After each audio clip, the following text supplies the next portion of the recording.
In the hushed heart of rural Pennsylvania, where centuries seemed to vanish beneath horse-drawn carriages and untouched fields, the silence was a way of life. It defined every breath, every prayer, every struggle, until one particular struggle became too loud for even the deepest faith to contain. A whisper turned to a roar, shattering not just the quiet, but the very fabric of belief. Tonight, we journey to a place where tradition meets terror, where what was once revered became reviled, and where the unseen forces described by one man cast a shadow that would never lift. Even after the sun rose on a scene no one could unsee. Before we delve into the darkness, tell us, where are you watching from today? Let us know in the comments below. Now, let's step into the quiet and what it hid. The narrow, winding roads of Rockdale Township, Pennsylvania, in 1993, seemed to exist in a pocket of time. Here, the hum of modernity was a distant rumor, replaced by the gentle clatter of horse-drawn buggies and the murmur of wind through endless fields. White wooden farmhouses, modest and unassuming, lined dirt paths like silent sentinels, each accompanied by a towering red barn that pierced the wide, open sky. This was the world of the Amish, a people whose lives were shaped and governed by the silent dictates of the ordinal. From the plain cut of their clothing to the measured pace of their days, every facet of existence was prescribed, every deviation a burden borne by the collective. Suffering, like joy, was met with prayer and unwavering faith. Its origins often traced back to a perceived failing of the spirit. Within this diligently maintained order, Edward Ed Gingrich, a man of 27 years, moved with an increasingly discernible restlessness.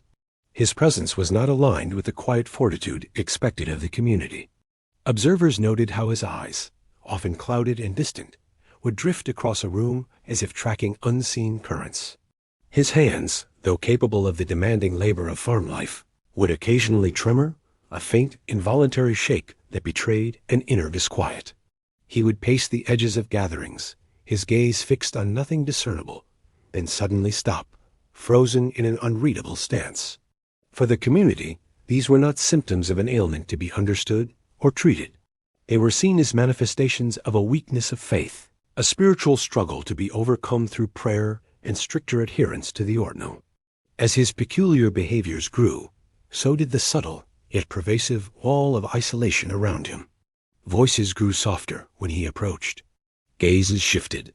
He became a man observed from a distance, prayed for, but ultimately left to grapple with whatever tormented him alone. His wife, Katie Gingrich, 26, embodied the serene strength of an Amish woman.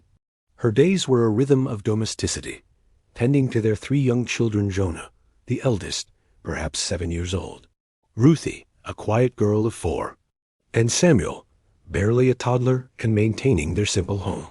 Her faith was a steady, quiet flame, illuminating her devotion to her family and her God. Yet, as the weeks bled into months, a shadow began to stretch across the threshold of their small white house. It was not a physical shadow, but the growing darkness that radiated from Ed. Katie carried herself with the same outward calm, her movements deliberate and graceful as she kneaded dough or mended clothes. But within the confines of their home, especially as dusk descended, the atmosphere thickened. Ed's silences became heavier, punctuated by sudden, jerky movements or an unsettling intensity in his eyes when he believed himself unobserved. He would sit by the hearth, not watching the flames, but staring into the patterns on the wooden floor, his head sometimes cocked as if listening to sounds only he could hear. There were nights when Katie would notice him, watching her with an unfamiliar, cold intensity, a look that spoke of a deep-seated unease. She would offer him a cup of tea, a gentle touch to his arm, but his responses were often limited to grunts or a sharp withdrawal.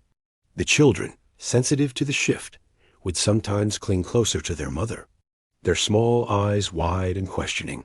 The outward appearance of their home, like all others in Rockdale, remained a picture of simple piety. The fields were tilled, the clothesline held neat rows of laundry, and the faint scent of wood smoke often drifted from their chimney. Yet, behind the plain wooden door, the carefully constructed piece of the Amish world was fraying. Katie, in her quiet way, wrestled with the burden of Ed's growing detachment. the inexplicable shifts in his demeanor that no amount of prayer seemed to assuage.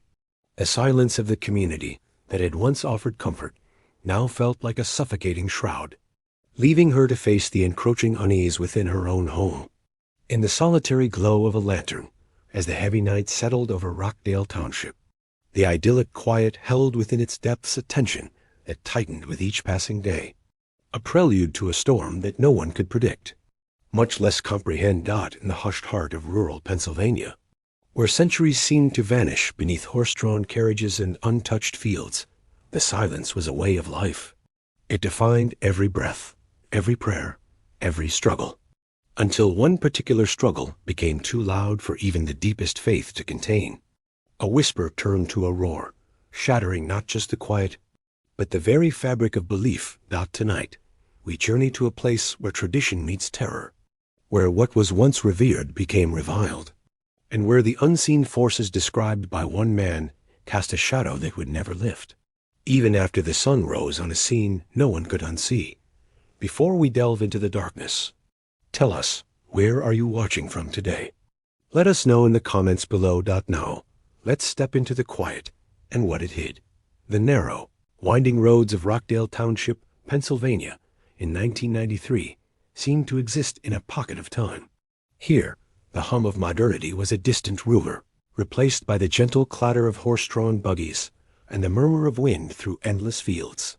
White wooden farmhouses, modest and unassuming, lined dirt paths like silent sentinels, each accompanied by a towering red barn that pierced the wide, open sky.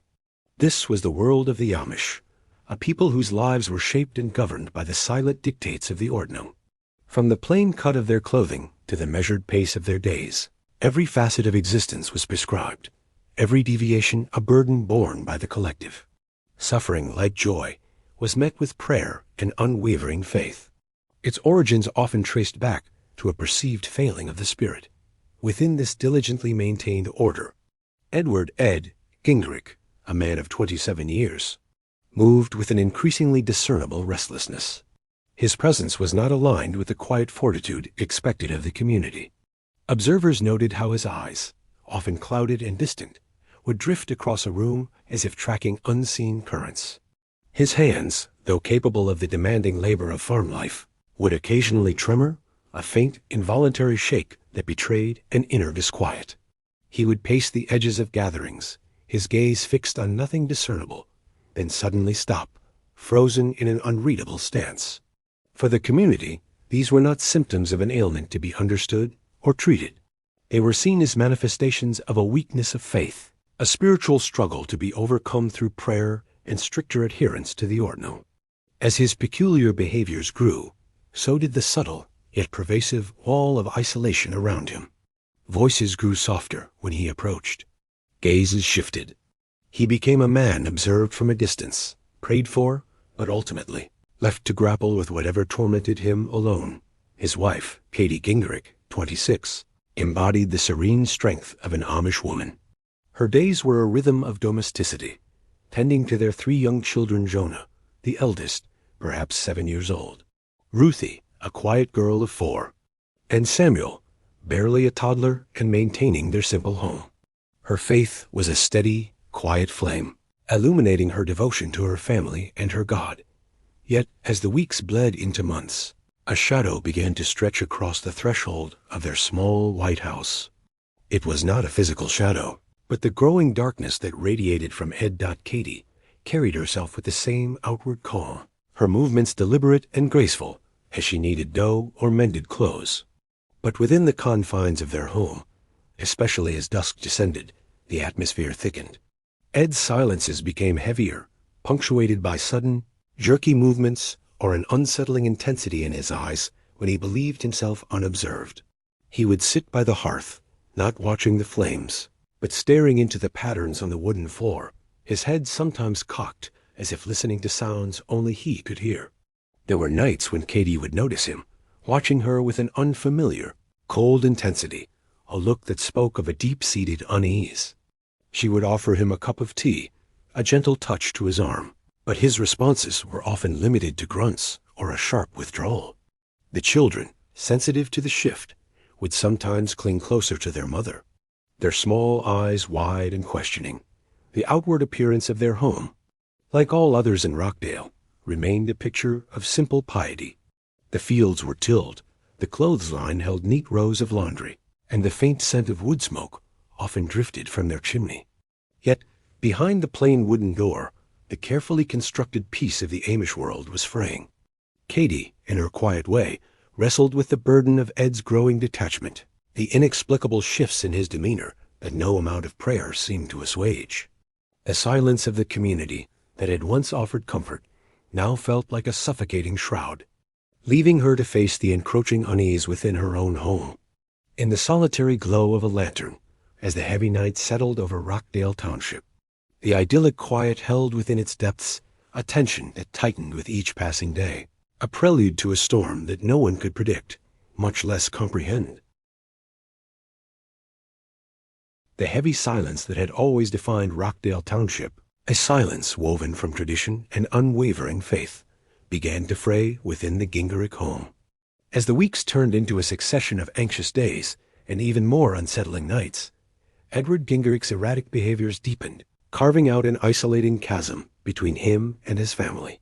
The subtle tremors in his hands, once occasional, became more frequent, manifesting even when he was at rest. His faraway gaze, previously a disquieting habit, grew more pronounced, often fixed on empty corners of a room or the ceiling above, as if following unseen lines in the air. He would pause mid-shore in the fields, his body abruptly tensing, his head cocked to one side, straining to decipher whispers beyond the range of ordinary hearing, his brow furrowed in intense concentration. Neighbors, observing from a polite distance as Ed drove his buggy down the lane, noticed his increasing dishevelment, the slight neglect of his field where weeds began to gain purchase. But their understanding remained tethered to the communal belief in spiritual weakness, not a sickness of the mind. The counsel offered, often through intermediaries or through Katy, was always rooted in more prayer, more fasting, stricter adherence to the ORD&UNG as winter's grip began to loosen, giving way to the damp, gray promise of early spring in March of 1993. The fragile peace within the small farmhouse dissolved completely. The daylight hours brought a tense quiet, but it was in the deep hours of the night, after the children were tucked into their beds, and the last embers of the hearth cast dancing, monstrous shadows on the walls, that Ed's torment found voice. He would rise from the bed he shared with Katy, his movements jerky, almost spastic, and begin to pace the narrow confines of their bedroom. His bare feet scraped against the wooden floorboards, a sound that seemed to echo disproportionately in the quiet house. His breathing would grow labored, guttural sounds escaping his throat as he wrestled with invisible forces, his chest heaving with silent effort. Katy, roused from her sleep by the disturbance, would lie rigidly still, her heart quickening against her ribs, listening to the relentless shift and scrape of his feet. The ragged gasps for air then, the murmurs would begin. At first, they were indistinct, a low, constant hum that seemed to vibrate from deep within him like a trapped beast. But as the nights progressed, these sounds coalesced into fragmented sentences, hissed into the dimness of the room, punctuated by sudden, sharp intakes of breath. Ed spoke of an infestation, a pervasive evil that had come to dwell within their walls, clinging to the familiar wood and fabric. He described shadowy figures lurking at the periphery of his vision, their forms indistinct, but their presence a suffocating weight that pressed in on him from all sides. He claimed demons tormented him, their whispers echoing in his mind, their eyes, unseen by Katy, burning into his very soul. His voice, usually quiet and slow in daily conversation, would grow raspy, sometimes rising to a strained hiss, filled with a raw, visceral terror that resonated in the quiet, otherwise sleeping house. He would point, his finger trembling, towards an unoccupied chair, or a section of the wall where nothing but familiar patterns of wood grain existed, murmuring about them being there, always watching, always judging. He would gesture wildly, his arms flailing, as if swatting away invisible insects, his body convulsing in shuddering movements that shook the bed. Katy, caught in the grip of a terror, she could not articulate or share, would try to soothe him. She would speak softly, her words a gentle stream of reassurance, mentioning their faith, their family, the comfort of their home, the unwavering love of God. She would attempt to guide him back to bed, her hand reaching out to touch his arm, to offer a calming presence. But her words seemed to fall on deaf ears, replaced by a growing conviction in Ed's mind, a conviction shaped by his escalating delirium. He would recoil from her touch, his body stiffening, his eyes bloodshot and wide with an unnatural gleam, fixating on her face with an intensity that chilled her to the bone. Her attempts at comfort were met with a blank stare, or worse, a flash of something akin to suspicion. The accusations began subtly. He would talk about the darkness that had seeped into everything, then specifically into the sacred spaces of their home, polluting them. Soon, his words narrowed their focus. He began to suggest that the malevolence had infiltrated their home, making itself comfortable in the very heart of their domesticity, a foreign entity now residing where warmth and piety should have been. The air, he would murmur, felt thick with its fetid breath. The shadows, he insisted, moved with an unnatural intelligence, shifting when no breeze stirred. He would scan the small, familiar kitchen, the children's sleeping forms, visible through the open bedroom doors. And then his gaze would inevitably return to Katie, lingering there with an unnerving, calculating quality. His eyes, once filled with the muted affection of a husband, now held a disturbing flicker of suspicion, then outright dread, and finally a chilling revulsion. He would stare at her during evening meals, his fork suspended halfway to his mouth, his jaw clenched so tightly that a muscle pulsed in his cheek, as if seeing something utterly alien reflected in her placid, worried face. The shift in his perception of her was agonizingly slow, yet inexorable, like a glacier grinding against a mountain. What began as a generalized fear of evil became a specific, harrowing accusation leveled directly at the woman who had shared his bed and borne his children. He began to associate Katie with the very forces he believed were tormenting him, whispering to him in the dark. The change in his demeanor towards her was chillingly observable. He started to avoid her touch altogether, flinching with a visible shudder if their hands brushed while passing a plate or reaching for a utensil. His usual grunts became more pointed, sometimes accompanied by a low, guttural growl that seemed to vibrate from his chest, a sound more animal than human.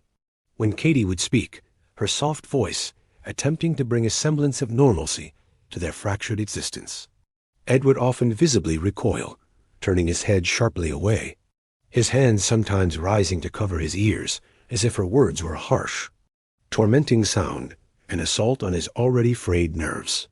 She found herself increasingly isolated, not just from the broader community, whose cautious distance offered little comfort, but within the very walls of her own home, now permeated by a palpable fear that seemed to cling to the dust motes in the air.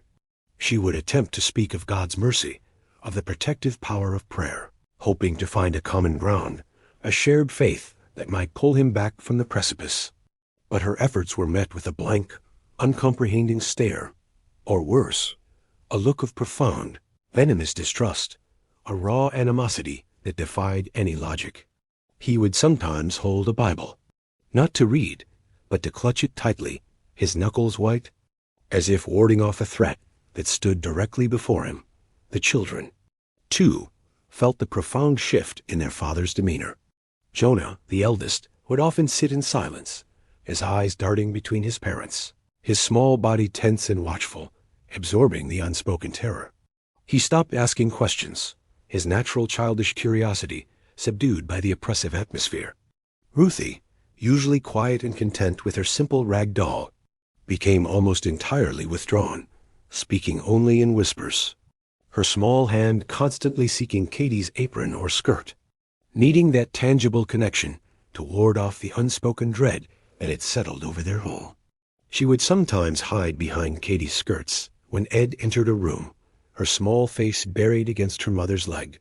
Samuel, the baby, would often fuss and cry at unexpected times in the night, his small face contorted not just by hunger or discomfort, but by an unexplained agitation that seemed to mirror the unseen turmoil in the house. His wails cutting through the profound quiet with an almost primal terror. Katy, attempting to maintain a facade of calm for her children, found herself moving through her days with a constant knot of anxiety in her stomach. Her breath often shallow, her shoulders hunched slightly as if anticipating a blow. Her sleep was fractured, disturbed not just by Ed's nocturnal pacing and murmurs, but by her own racing thoughts, a dread that grew heavier and more suffocating with each passing night. She would often find herself praying, not just for Ed, but for protection for her children and for herself, for understanding, for an end to the pervasive, suffocating fear that now clung to every surface of their home. The full weight of Ed's delusions now settled squarely upon Katy, for his mind, already twisted by an internal battle he could not win. Katy ceased to be his devoted wife, the mother of his children, the woman he had pledged his life to. In the warped reality he now inhabited, she had transformed into the very embodiment of the evil he sought to combat. He saw not her familiar face, but the terrifying visage of a foe, a demon disguised in the plain garb of his beloved. His words, though still indirect to any outside ear, became direct accusations of malevolence, of hidden intentions, of her being an agent of the darkness he constantly battled. He would look at her, not with recognition, but with an intense burning hatred, his gaze stripping away her identity, replacing it with the monstrous image his fractured mind had conjured. The gentle comfort of their home was gone, replaced by an oppressive, suffocating atmosphere. Every creak of the floorboards, every gust of wind against the windows, every sudden sound now seemed charged with an ominous significance, a harbinger of something terrible. The air itself felt heavy, thick with unspoken terror. The quiet of Rockdale Township, once a source of profound peace, had become a deceptive prelude to a storm, building within the Gingerick farmhouse, poised to erupt. The final vestiges of Ed's sanity had crumbled, leaving behind a stark, horrifying certainty that a terrible violence was not just possible, but imminent, waiting to burst forth from the suffocating shadows. The dawn of March 18, 1993, broke over Rockdale Township with a fragile promise of spring. A persistent chill still clung to the air, but the faintest hint of green was beginning to appear on the barren branches, and the sun, though pale, cast long, hopeful streaks across the snow-dusted fields. Inside the Gingerick farmhouse, however, no such promise existed. The oppressive atmosphere of the previous weeks had solidified into a heavy, suffocating dread, an invisible shroud that enveloped Katy and her children. Ed had spent the night in a restless stupor, muttering incoherently, his eyes wide and unblinking, fixed on shadows that only he perceived. Katy, exhausted from fragmented sleep, moved through her morning chores with a heavy heart, her movements automatic, her senses heightened, waiting for an unknown horror to fully manifest. The usual sounds of a busy Amish household, the gentle clatter of breakfast dishes, the low murmurs of conversation, the children's soft play were absent, replaced by a tense, fragile quiet, broken only by Ed's occasional, almost imperceptible shifts in posture or a sudden, sharp intake of breath. Jonah, at 7, sensed the precarious balance of their home. His small shoulders were hunched, his eyes, usually bright with childish curiosity, now held a guarded, watchful quality. He helped his mother with the younger children, his motions careful, his voice hushed. Ruthie, 4, clutched her worn rag doll to her chest, her gaze rarely leaving her mother's face, as if seeking constant reassurance. Little Samuel, just a year old, lay in his wooden crib, occasionally whimpering, his soft cries a vulnerable counterpoint to the escalating tension as the morning progressed. The subtle changes in Ed grew more pronounced.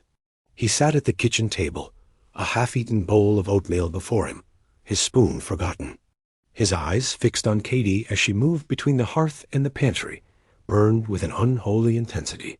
The faint tremors in his hands had given way to a rigid stillness, his muscles taut and unyielding. His breathing grew shallow, punctuated by sharp, audible gasps. A low, guttural sound, like a caged animal, vibrated deep in his chest. Katy, preparing the children for their day, tried to ignore the weight of his stare. The palpable shift in the air, but every instinct screamed at her. She gently steered Jonah and Ruthie towards the corner, whispering for them to play quietly with Samuel's wooden blocks. Then, the fragile dam holding back Ed's sanity burst. Without a word, without a warning, he rose from the table. His movement was sudden, violent, a blurred rush across the small kitchen. Katy, her back partially turned, had only a moment to register the thunderous approach. A heavy, calloused hand connected with her back, a brutal shove that sent her sprawling. Her feet tangled beneath her plain dress, and she fell heavily onto the rough-hewn wooden floorboards, the impact echoing through the small house. A sharp gasp escaped her lips as the air was forced from her lungs. The children froze, their small heads snapping towards the sound, their eyes wide with immediate terror.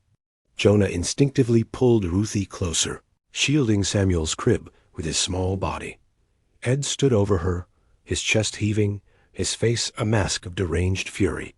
His eyes, no longer those of a husband, blazed with an otherworldly conviction, seeing not his wife, but the monstrous entity his fractured mind had conjured. He let out a primal cry, a guttural roar that seemed to tear through the very fabric of the Amish quiet. The first blow landed with a sickening thud, a heavy fist connecting with Katy's face as she lay stunned on the floor. Her head snapped sideways, a faint moan escaping her lips. Then another and another. The rhythmic, brutal impacts against flesh and bone filled the kitchen, each strike more forceful than the last. Blood, dark and viscous, began to appear, quickly blooming across her face, staining the white fabric of her cap. Her body convulsed with each impact, a desperate, losing battle against the relentless assault. Her attempts to raise her hands, to shield herself, were feeble, quickly overwhelmed by the sheer, unbridled force of his attack. The children's horrified whimpers escalated into piercing screams. Jonah, paralyzed by fear, could only watch, his eyes fixed on his mother's rapidly disfiguring face. Ruthie buried her face into Jonah's shoulder, her small body shaking uncontrollably, her cries muffled but raw with terror. Samuel, startled by the sudden violence and the children's screams, began to wail from his crib, a high-pitched, innocent sound that only seemed to fuel Ed's monstrous frenzy, but the blows were not enough to satiate the beast within him. Ed's breathing was a ragged, harsh sound, thick with exertion and delusion. He staggered back a step, his eyes still burning, then lunged forward. He began to stomp on Katy's prone form, his heavy, work-booted feet rising and falling with an uncontrolled, destructive fury. Each impact sent a sickening crunch through the wooden floor, a sound that reverberated through the very foundations of the house. The children's screams intensified, rising to a crescendo of pure, unadulterated horror as they witnessed the unfathomable. The final, crushing stomp landed with a bone-shattering crack, a sound that silenced Katy's struggling body instantly. Her head, struck with unimaginable force, collapsed inwards, her skull shattering like fragile pottery beneath the weight of his conviction. Blood, hot and profuse, gushed from her head, flowing outwards across the pale wooden floorboards, a dark, spreading stain that quickly soaked into the cracks and grooves, forming a macabre pool. Ed's breath hitched, a ragged, triumphant gasp, as if he had just completed a monumental task. He stood over her, his chest heaving, his body covered in the spatter, his eyes still blazing with a terrifying, unholy light. The horror, however, did not cease. In his mind, consumed by the delusion of combating the very embodiment of evil, Ed had achieved victory, but the battle was not truly over. He bent over Katy's lifeless form, his movements precise, deliberate, yet detached, as if he were performing a sacred, necessary ritual. His hands, now slick with her blood, moved with a horrifying purpose. He began to open her body, tearing through the plain fabric of her dress, then through skin and muscle with a methodical brutality. The raw, visceral sounds of flesh tearing, of bone scraping, joined the desperate, choked sobs of the children. Ed reached inside, his hands disappearing into the gaping wound, and began to extract her internal organs. One by one, he pulled them free, his movements mechanical, his gaze unwavering, as if he were carefully dismantling a cursed object.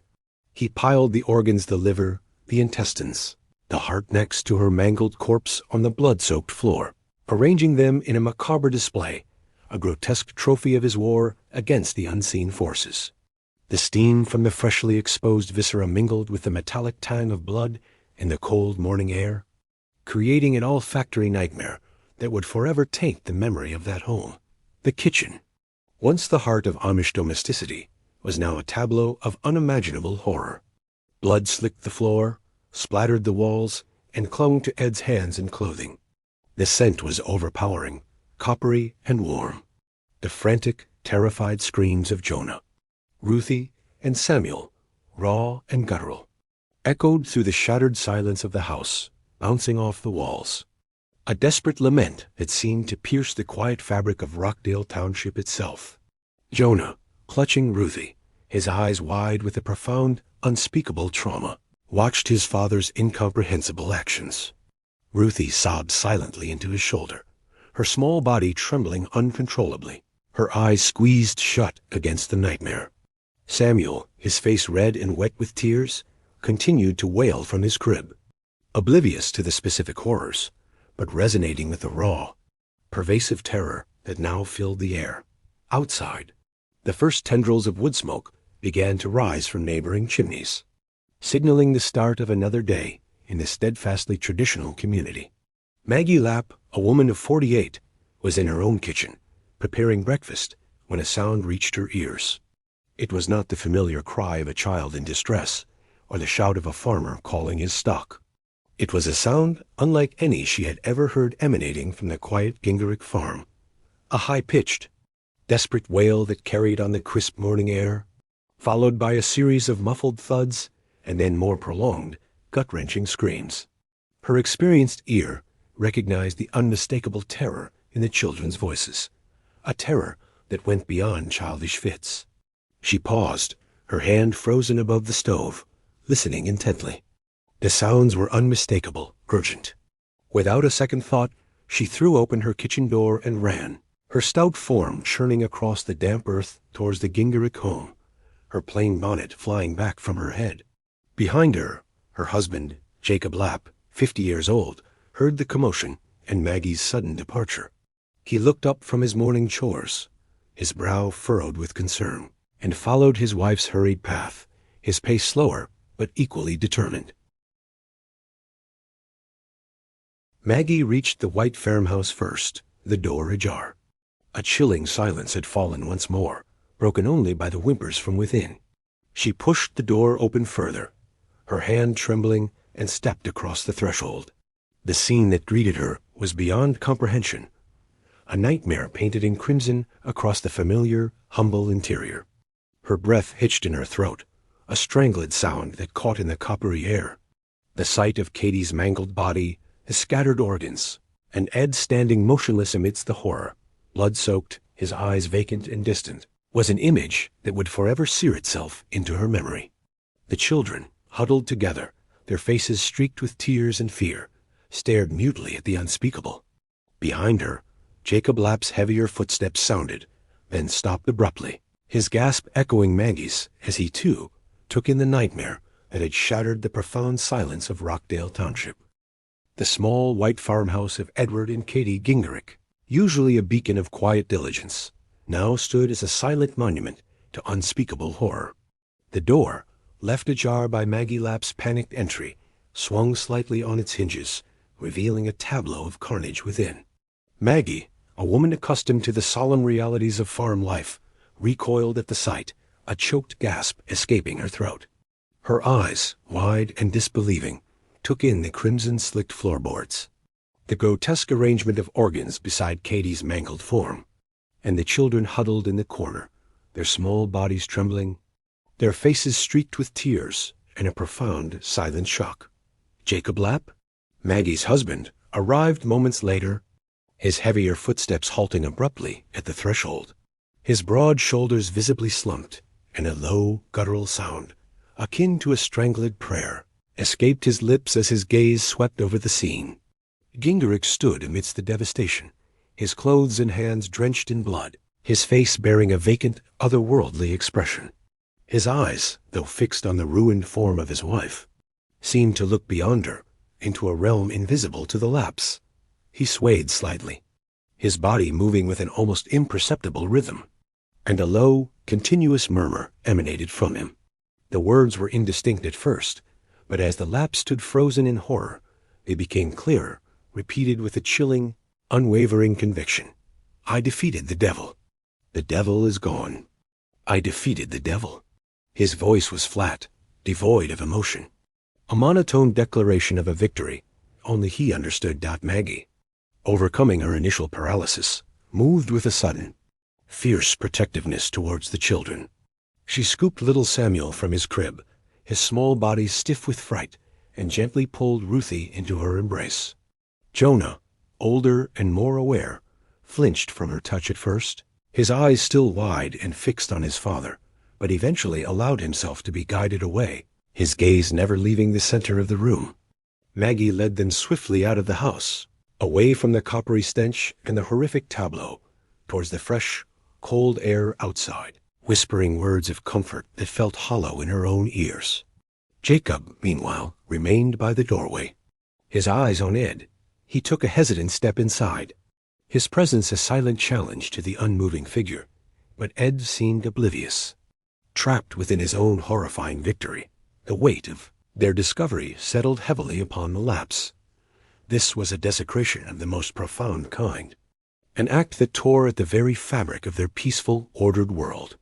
The decision that followed was agonizing, a betrayal of the Amish code of self-sufficiency and separation from the English world. To involve outsiders, the worldly authorities, was almost unthinkable. It meant inviting the glare of modernity, the intrusion of secular law and medicine into their sacred, private lives. Yet the sheer barbarity of the act left no alternative. This was not a matter for the church council alone. With heavy hearts and a sense of profound reluctance, Jacob Lapp, his face grim and set, turned from the horror. He mounted his buggy, the horse already hitched, and drove with an uncharacteristic urgency down the dirt road. His destination was the farm of a distant relative who, by a rare allowance, possessed a telephone for community emergencies. The message conveyed over the crackling line was brief, delivered in hushed, trembling tones, but its gravity resonated across the miles. Something terrible had happened at the Gingerich farm. Less than an hour later, the quiet of Rockdale Township was shattered by a sound rarely heard in these parts, the distant wail of a siren, growing steadily louder. It was an alien, jarring noise that tore through the bucolic stillness, heralding the arrival of the outside world. Sheriff Thomas Keller, a man of 42, his face etched with the weary wisdom of years spent policing rural Pennsylvania, guided his patrol car down the unfamiliar dirt lane. Beside him, Detective Mark Reynolds, 36, younger and with a sharper, more analytical gaze, peered out at the stark, unadorned farmhouses that lined their route. They had received the terse call, a request for assistance with a domestic incident that had been delivered with an undertone of profound distress. Nothing, however, could have prepared them for what they were about to encounter.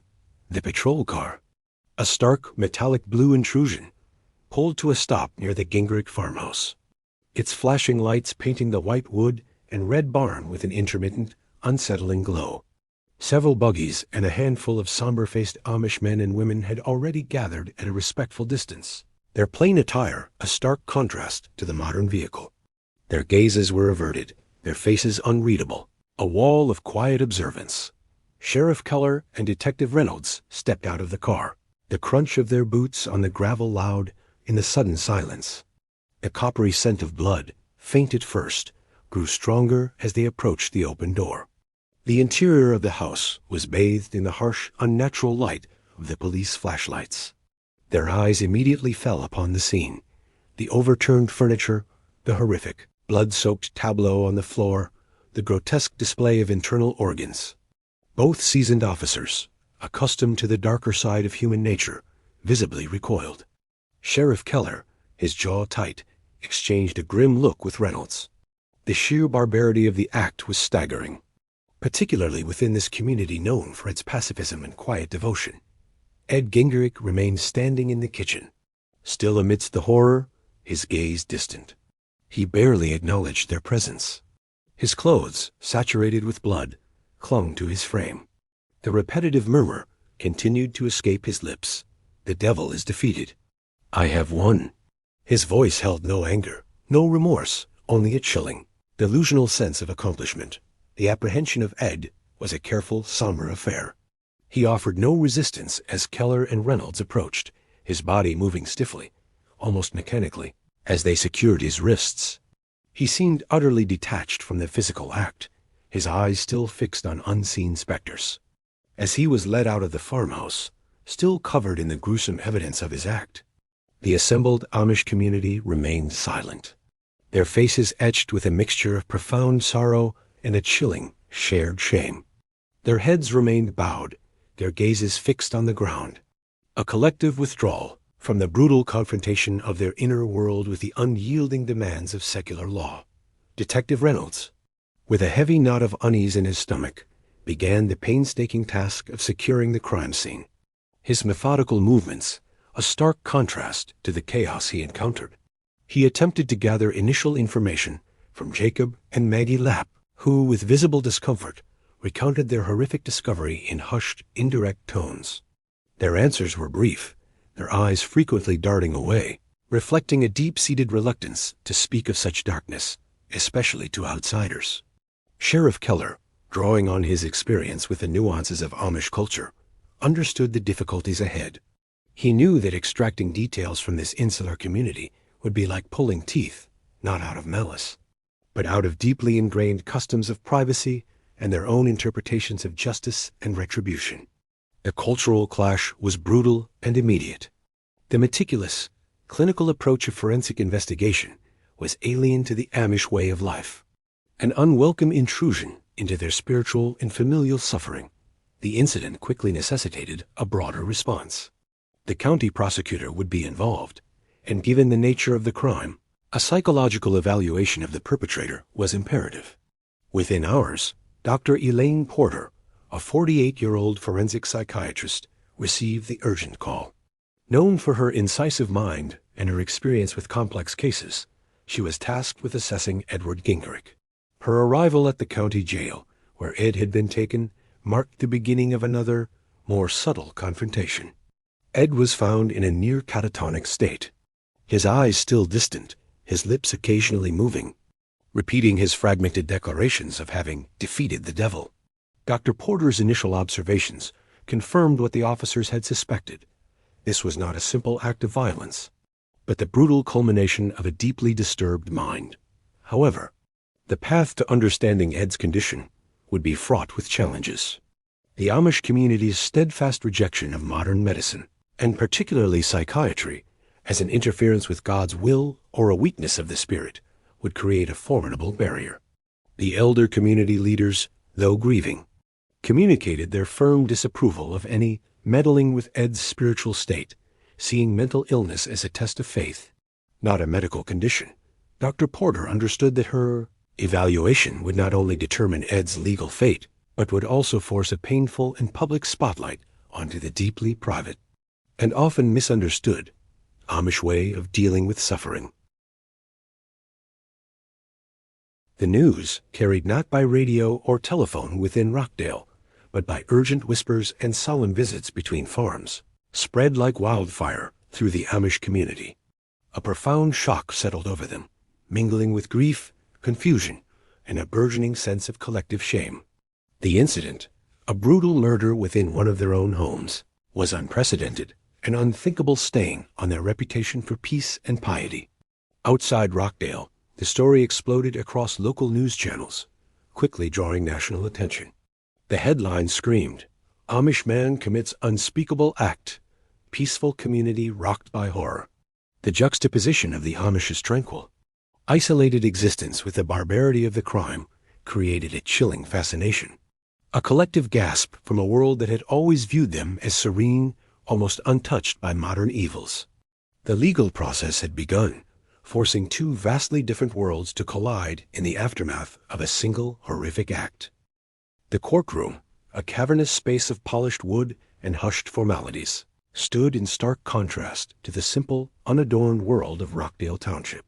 The bright, artificial lights seemed to dissect every face every gesture, under the unforgiving scrutiny of modern justice.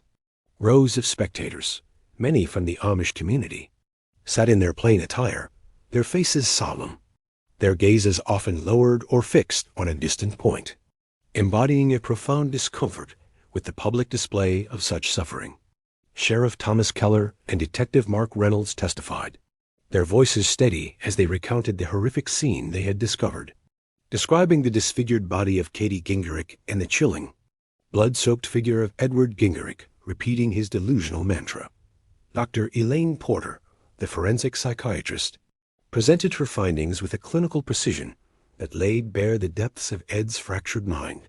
She spoke of paranoid schizophrenia, of delusions of persecution, and of a profound break from reality, terms alien and unsettling to the Amish sensibilities present in the gallery. Her words, though rooted in medical science, were met with an almost palpable resistance from the community elders, who viewed such explanations as secular attempts to rationalize spiritual weakness, or, worse, to deny divine without after weeks of testimony. Arguments from both sides attempting to reconcile the brutality of the act with the perpetrator's mental state, and an uncomfortable public gaze upon the private suffering of an isolated community, the verdict was delivered. Edward Gingerich was declared guilty of involuntary manslaughter, but mentally ill.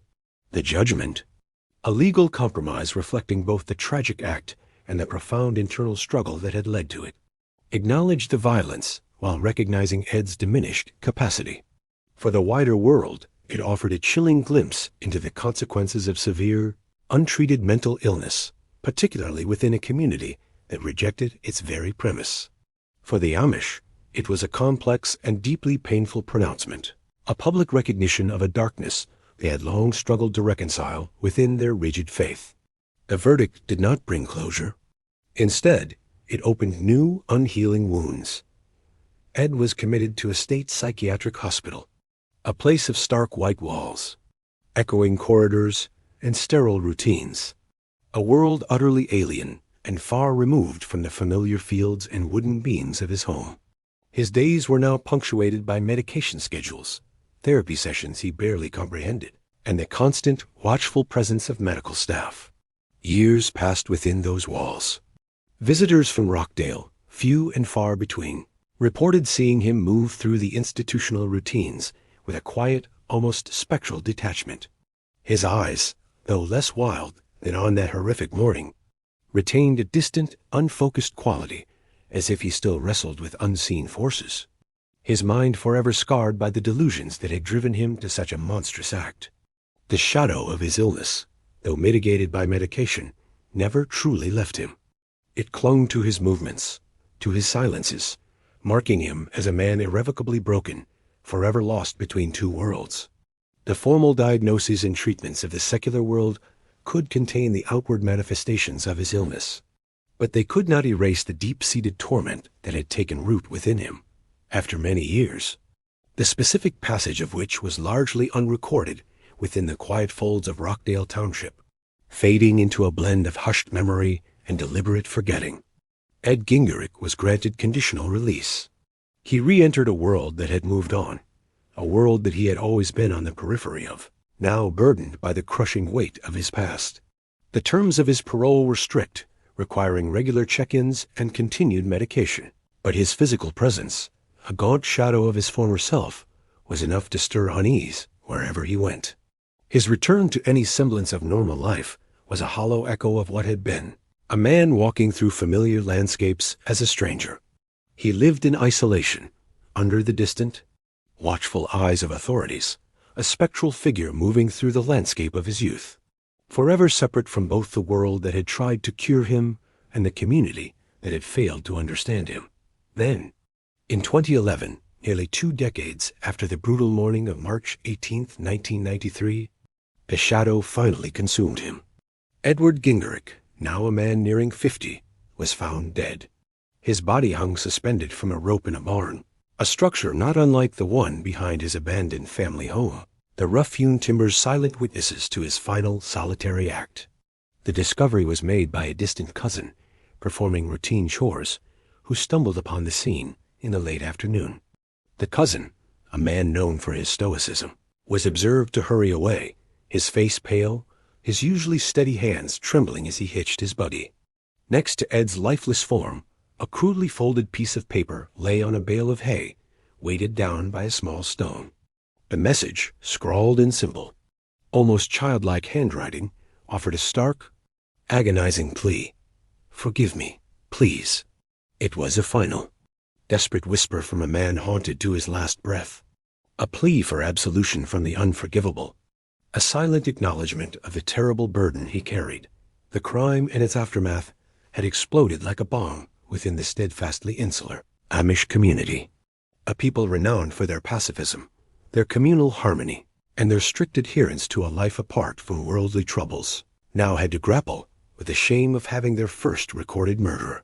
The public eye, which had rarely penetrated their quiet existence, now scrutinized them with a mixture of morbid curiosity and judgment, holding their customs up to a harsh, critical light. Within Rockdale, the community fractured. The profound tenets of their faith called for forgiveness, for understanding, for the healing power of God's grace, particularly towards those who strayed.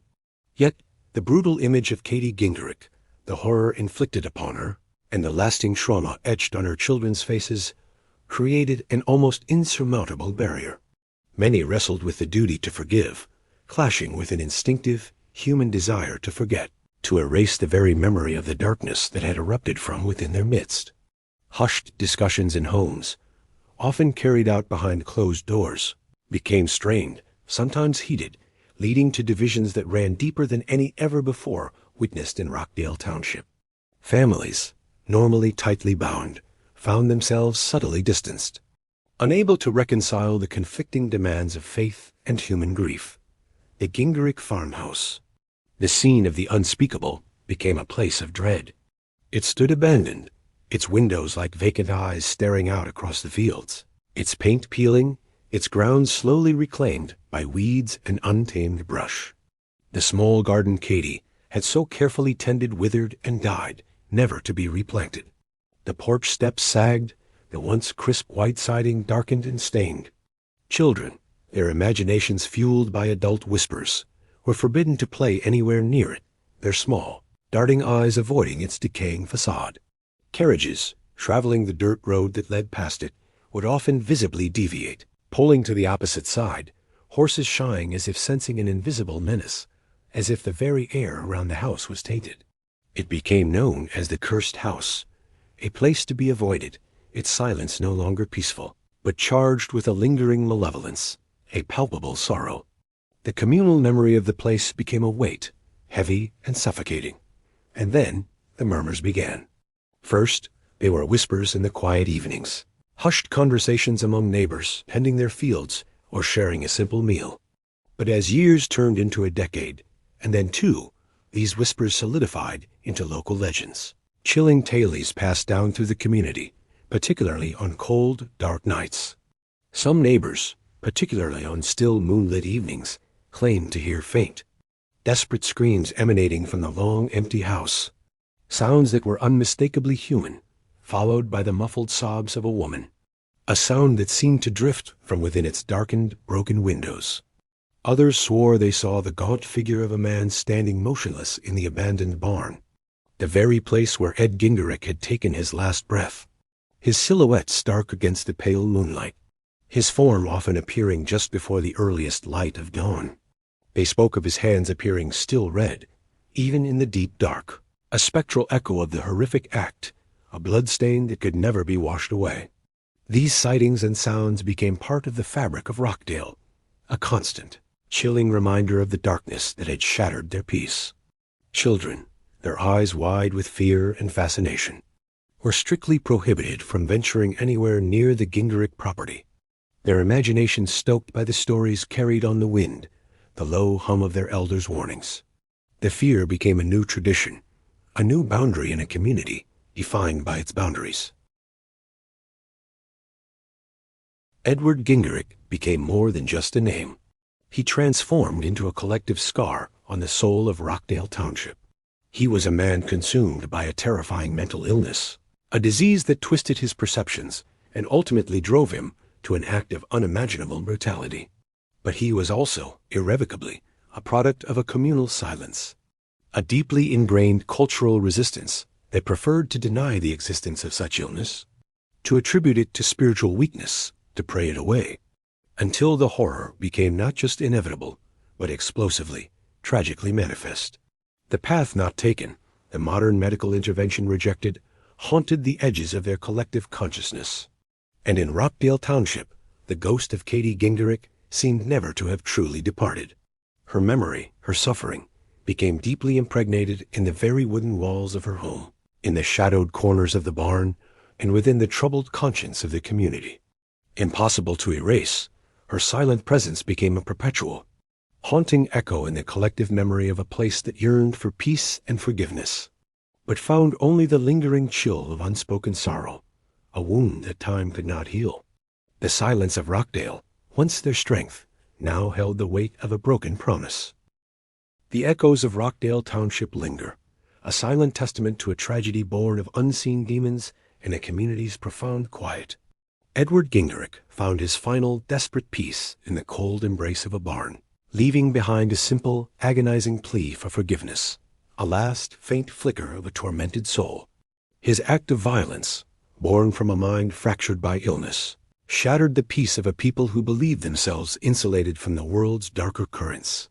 Katie Gingerick's horrific end, witnessed by her terrified children, became an indelible stain on the fabric of their lives, a wound that time could not heal.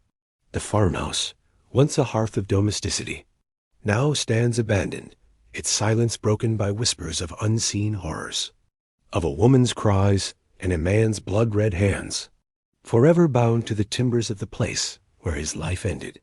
The memory of Rockdale Township, once synonymous with serenity, now carries the chill of a story where denial met disaster, and faith alone could not stem the tide of madness. Perhaps the truest horror lies not just in the acts committed, but in the echoes they leave behind, in the stories woven into the very land, passed down in hushed tones, warning that even the most carefully constructed silence can be broken. The tale of Edward Gingerick stands as a collective scar, a stark reminder that some shadows, when left unacknowledged, grow monstrous in the dark. It is a haunting reflection on the boundaries we draw between ourselves and the world, and what happens when the darkness within finds no voice until it erupts in unspeakable violence. What are your thoughts on the silence that surrounded Edward Gingerick and its ultimate cost? Share your reflections in the comments below. If the lingering chill of forgotten tales calls to you, join us again next time for another journey into the unknown.